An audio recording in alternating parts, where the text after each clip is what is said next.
వారం మానకయ్యా నువ్వు రాకపోతే ఆయన కుంటివాడుగా కనపడుతున్నాడయ్యా, నువ్వు వెళ్ళకపోతే ఆయన అవిటివాడుగా కనపడుతున్నాడయ్యా, నోరు లాంటి నువ్వు వెళ్ళకపోతే ఆదివారం ఆయన మూగవాడిలా కనపడుతున్నాడయ్యా, మూగవాడిలా కనపడుతున్నాడు. ఆయన కుంటివాడులా కనపడటానికి కారణం నువ్వు, ఆయన అవిటివాడిలా కనపడటానికి కారణం నువ్వు, ఆయన మూగవాడిలా కనపడటానికి కారణం నువ్వు, గుడ్డివాడుగా మారటానికి కారణం నువ్వు. నువ్వేమనుకుంటున్నావో తెలుసా? నేను ఒక్కడిని పోతే ఎంత, పోకపోతే ఎంత అన్నాడు. ఎందుకయ్యా సంఘం మీద అంత పగబట్టావు?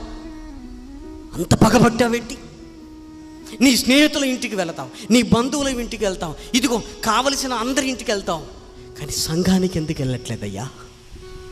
సంఘం నిన్నేం చేసిందయ్యా? ఏం చేసిందయ్యా? డ్రైవర్ మీద కోపం వస్తే బస్ ఎక్కటం మానేస్తావా?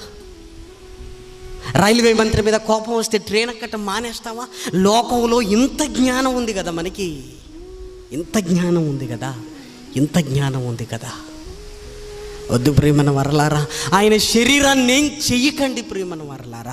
వాళ్ళైతే గాయాలు చేశారు, ఎముకలు విరవలేదు. మనం ఏం చేస్తున్నామో తెలుసా? చెయ్యి లాంటి వాడు నువ్వు బయటికి వెళితే చెయ్యి విరిగిపోతుంది, ఎముక విరిగిస్తున్నావు.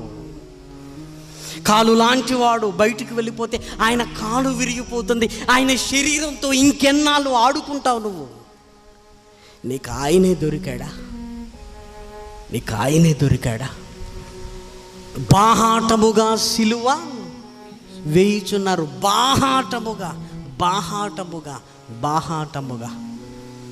వారికంటే ధన్యులుగా మనల్ని చేస్తే వారికంటే దరిద్రులుగా మారిపోయేవేంటి? శిష్యుల కంటే ధన్యులుగా ఉండవలసిన మనం యూదుల కంటే దరిద్రులుగా మారిపోయావేంటి? వారైతే గాయాలు, మనమైతే ముక్కలు ముక్కలు చేస్తున్నావేంటి? ప్రియమైన దేవుని పిల్లలారా, ముక్కలు ముక్కలుగా చేస్తున్నాం. సంఘానికి వెళ్ళేది మనిషి కొరకు కాదయ్యా, దేవుని కొరకు, క్రీస్తు కొరకు. ఆయన శరీరంలో భాగం. క్రీస్తు సంఘాన్ని నా సంఘం అనటానికి ఎవరికైనా సరిపోతారా? ఎవరైనా? అమ్మో, పొరపాటున కూడా ఆ పదం మాట్లాడకూడదు. మనది కాదు, మనది కాదు ప్రియమైన వరలారా, మనది కాదు.